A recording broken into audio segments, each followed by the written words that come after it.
రోజు రోజుకి గోల్డ్ రేట్లు పెరుగుతున్నాయి. తాకట్లో ఉన్న బంగారానికి వడ్డీలు పెరుగుతున్నాయని టెన్షన్ పడుతున్నారా? కొమ్మూరి గోల్డ్ వచ్చాక ఆ టెన్షనే పోయింది. కొమ్మూరి గోల్డ్. జగన్మోహన్ రెడ్డి గారు తన వైసీపీ నేతలందరికీ కూడా ఒక వార్నింగ్ ఇచ్చారు. వచ్చే లోకల్ ఎలక్షన్స్ లో ఎవరు కూడా ఏకగ్రీవానికి పోరాదు, పోతే మాత్రం మళ్ళీ ఎమ్మెల్యే టికెట్లు ఉండవని చెప్పేసి. అంటే ఆయన ఏం చెప్పే ప్రయత్నం చేస్తున్నారు, ఆయన కామెంట్స్ వెనకాల ఉద్దేశం ఏంటి, దీనికి సంబంధించి డిస్కస్ చేయడానికి ప్రజెంట్ మనతో పాటు జగదేవ్ గారు సీనియర్ జర్నలిస్ట్ ఉన్నారు. వారిని అడిగి తెలుసుకుందాం. నమస్కారం సార్. నమస్కారం సార్, మన తొందరలో లోకల్ ఎలక్షన్స్ రాబోతున్నాయి ఆంధ్రప్రదేశ్ లో. సో రెండు పార్టీలు, మూడు, జనసేన, టీడీపీ అలాగే వైసీపీ ప్లానింగ్ లో వ్యూహాలు వేసుకుంటూ వెళ్తున్నారు. అయితే ఇప్పుడు వాళ్ళ నేతలకే వైఎస్ జగన్మోహన్ రెడ్డి గారు ఒక హెచ్చరికలు జారీ చేశారు. ఏకగ్రీవానికి పోరాదు, పోతే మాత్రం వచ్చే ఎలక్షన్స్ లో ఎమ్మెల్యే టికెట్లు ఇవ్వమని చెప్పేసి. అంటే ఎందుకు ఈ రకంగా నిర్ణయాలు తీసుకున్నారు, దీని వెనకాల ఉన్న ఉద్దేశం ఏంటి సార్? యాక్చువల్గా ఆయన శ్రేణుల్ని ఉపదేశిస్తూ కొన్ని వ్యాఖ్యలు చేశారు. అయితే ఇక్కడ ఈ వ్యాఖ్యలు చూశాక నాకు ఒక సినిమా డైలాగ్ గుర్తొస్తుంది. ఒక సినిమాలో కమెడియన్ సునీల్ హడావిడి చేస్తుంటాడు, ఏదో పెళ్లి తంతులో అది ఇది అంటే వెంటనే పక్కనే శివాజీరాజు ఉంటాడు. ఏంటంటే ఆయన మొత్తం హడావిడి చేస్తుంటే ఆయన సోత్త సెయ్యరు అని ఒక ఎటకారంగా గోదావరి స్లాంగ్లో చెప్తాడు. అలాగా ఇక్కడ ఈయన స్పీచ్ ఆద్యంతం గమనిస్తే నాకు అనిపించింది ఏంటంటే, మీరు అన్నట్టు స్థానిక సంస్థల ఎన్నికల్లో ఏకగ్రీవంగాని జరిగితే, అంటే ఆల్రెడీ భయం పట్టుకుంది, ఏకగ్రీవమే చాలా చోట్ల జరిగే అవకాశం కనిపిస్తుంది. ఎందుకంటే చాలా చోట్ల అభ్యర్థులు లేరు. చూసారా, అది వాళ్ళకి తెలుసు. ఇప్పుడు దీన్ని మసిపూసి మారేడుకాయ చెయ్యాలి. బెదిరించారనో, ఫ్యాక్షన్ చేశారనో, చంద్రబాబు నాయుడు గారు అధికార దుర్వినియోగం చేశారనో చెప్పాలి. ఆల్రెడీ స్టార్ట్ చేసేసాడు నిన్న. ఆయన ఏమన్నాడు, అధికార దుర్వినియోగం చేస్తాడు, మనం ఆల్రెడీ చేస్తున్నాం అన్ని ఆయన అదే చేస్తున్నాడు.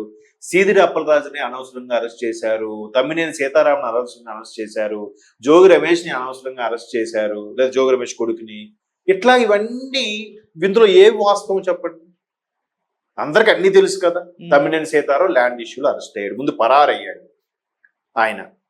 తర్వాత సీదిరి అప్పలరాజు కొడుకును కాపాడే ప్రయత్నం, సాక్ష్యాలు తారుమారు చేసిన నేరానికి కప్పిపుచ్చే ప్రయత్నం కింద అరెస్ట్ అయ్యాడు.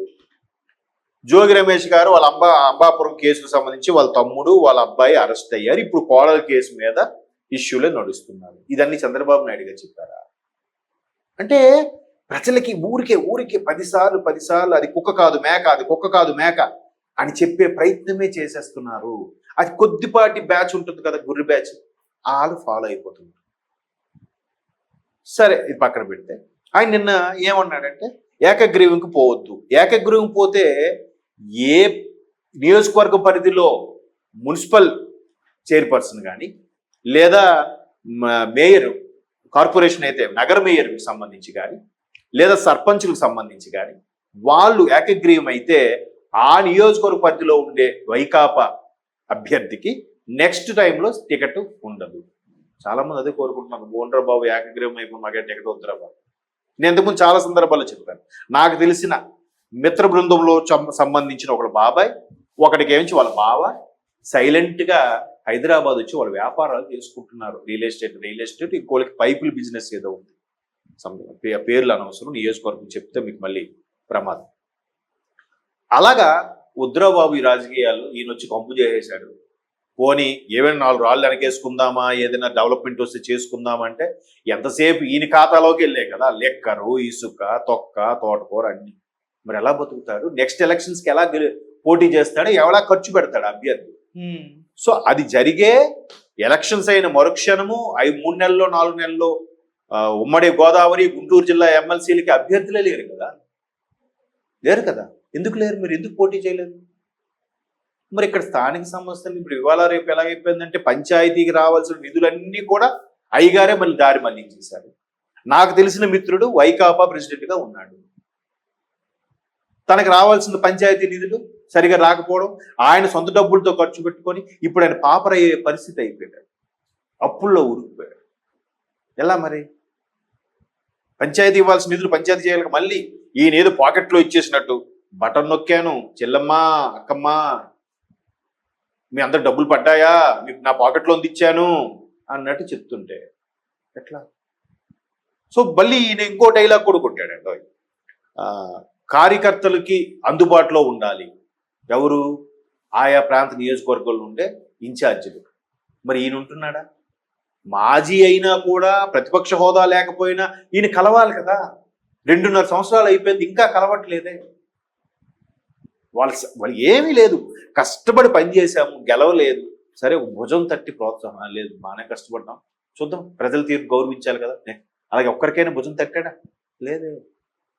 ఇప్పుడు కేతిరెడ్డి కానీ, జక్కంపూడి రాజా గారు కానీ, కరణం ధర్మశ్రీ గారు లాంటి వాళ్ళు కానీ ఇండైరెక్ట్గా ఎన్ని స్టేట్మెంట్లు ఇచ్చారు?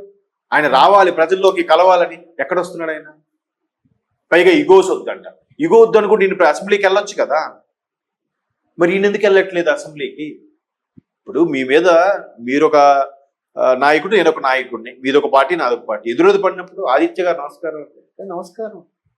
మీ మీద నాకు ఇక్కడ వరకు కోపం ఉంటుంది, పీకల వరకు, కానీ బయటికి ప్రదర్శించకూడదు కదా. చంద్రబాబు నాయుడు కనబడితే మొఖం తిప్పేసి వెళ్ళిపోతారు, పవన్ కళ్యాణ్ కనిపిస్తే కనీసం వెళ్ళరు, పేరు ఉచ్చరించడానికి కూడా నచ్చదు. మీరు వీళ్ళు మళ్ళీ ఇగో గురించి స్టేట్మెంట్స్ ఇవ్వడం ఏంటి? ఎలా? So already MPTC, ZPTC, Kotappakonda, Pulivendula TDP ఎలా కైవసం చేసుకుంది? ఒక రెండిటి మీదే కాన్సన్ట్రేట్ చేసి అవి కైవసం చేసుకోలేని వైకాపా రాష్ట్ర వ్యాప్తంగా జరిగే స్థానిక సంస్థలకి, లోకల్ బాడీస్ కాన్సన్ట్రేట్ చేయగలదా?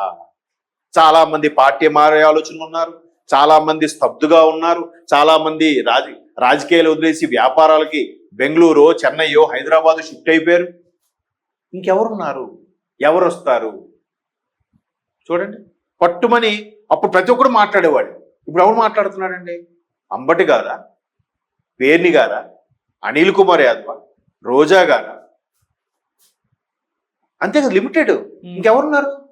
గుడివాడ అమర్నాథ్ గారు, కొద్దిమంది మాట్లాడుతుంది. ఇంతకు ముందు అందరూ వాళ్ళందరూ ఎక్కడికి వెళ్ళారు? 175 నియోజకవర్గాల్లో ఎవరో ఒకరు ఎమ్మెల్యే అభ్యర్థి ఇన్ఛార్జీలు ఉంటారు కదా, వాళ్ళందరూ ఏమైనట్టు? అయినప్పటికీ ఆయన ఏమన్నాడు? స్వచ్ఛందంగానే, ముఖాముఖిగా, ప్రత్యక్షంగానే ఎన్నిక నిర్వహిస్తామన్నాడు. ఆయన చేసే పనుల మీద ఆయనకు నమ్మకం చంద్రబాబు నాయుడు. అయినా తవకలు చేస్తాడంట. ఎందుకు చేస్తాడు? మరి మీ హయాంలో కూడా ఇదే స్థానిక సంస్థల ఎన్నికలకి జనసేన లాంటివే దగ్గర 150-200 సర్పంచులు గెలుచుకుందిగా ఓవరాల్ గా ఆంధ్రప్రదేశ్ సర్పంచులు. మరి టీడీపీ ఎన్ని గెలుచుకుంది? ఎవరి సత్తా వాళ్ళది. అందువల్ల ఎంతసేపు చంద్రబాబు నాయుడు గారు, లేకపోతే అలా 3 ఛానల్, ఏది ఈటీవీ, TV5, ABN, వీళ్ళ మీద యుద్ధం చేస్తున్నాం, అదే డైలాగా, అదే రిపీట్. కొత్తగా ఎలాగ ఆలోచించాలి? లేదు, అబద్ధాన్ని నిజం చేయాలి, వద్దు, ఛాలెంజింగ్ తీసుకోండి, అంతే కదా. అలా చేయకుండా మరలా అదే పంథాలో ఉండేరు. ఇప్పటికి ఒకవేళ ఎక్కడైనా స్థానిక సంస్థలకి ఏకగ్రీవం అయితే ఇన్ఛార్జీలకి అయితే నెక్స్ట్ ఎమ్మెల్యే అభ్యర్థికి టికెట్ ఇవ్వరంట. ఇవ్వకపోతే ఇంకెవరికి ఇస్తావు? ఎవరున్నారు అక్కడ? ఏకగ్రీవం అవుతుందని ముందే వాళ్ళకి అర్థమైపోతుంది, గ్రౌండ్ రిపోర్ట్ ఉంది, కానీ బయటికి మాత్రం మేకపోతు గాంభీర్యం ప్రదర్శిస్తున్నారు. మనకు ప్రజలు ఓటేస్తారు, ఇప్పటికే 2.5 ఏళ్ళకే మళ్ళీ ఎలక్షన్లు వచ్చేస్తాయట, ప్రజలు వ్యతిరేకిస్తారట, చంద్రబాబు నాయుడు దిగిపోతారట అని మాట్లాడుతున్నాడు. అంటే ఇందులో ఏ ఒక్కటైనా జరిగే పని ఉందా? మీకు చదువుకున్నవారే కదా, మీరు ఐడియా ఉందా? మీకు 2.5 సంవత్సరాలకు ఎలక్షన్లు వచ్చేస్తాయా? లేదంటే అందరూ కలిసి గవర్నర్కి వెళ్ళి లెటర్లు ఇచ్చారా? ఎలా? మళ్ళీ ఈయన బయటకు వస్తే సీఎం అని అరుస్తున్నారు. ఎట్లా సాధ్యం? అంటే అవ్వదని తెలుసు, కానీ ఒక ట్రాన్స్లోకి తీసుకెళ్లే ప్రయత్నం చేస్తున్నారు. అది గ్రహించాలి చదువుకున్న ప్రతి ఒక్కరు కూడా గ్రహిస్తున్నారు. కొంచెం బ్యాచ్ ఉంది, కొద్దిగా కన్వర్ట్ బ్యాచ్ ఒకటి ఉంటుంది, అది మాత్రం నందంటే నంది, పందంటే పంది అన్నట్టుగానే సోషల్ మీడియాలో కూడా పోస్టులు పెడుతున్నారు. అటువంటి వాళ్ళందరికీ 2 నమస్కారాలు. అర్థమైందా? సో చూద్దాం, స్థానిక సంస్థలు అంతా ఓపెన్గా మేము ప్రత్యక్షంగానే ఎన్నిక పెట్టుకుంటామని ఛాలెంజ్ చేశారంటే దాని ఛాలెంజ్ స్వీకరించారు. ఎందుకు ఏకగ్రీవం అయిపోతుంది అనుకుంటున్నారు? అప్పుడే భయం స్టార్ట్ అయింది అనుకుంటే అర్థం. Okay sir, thank you so much.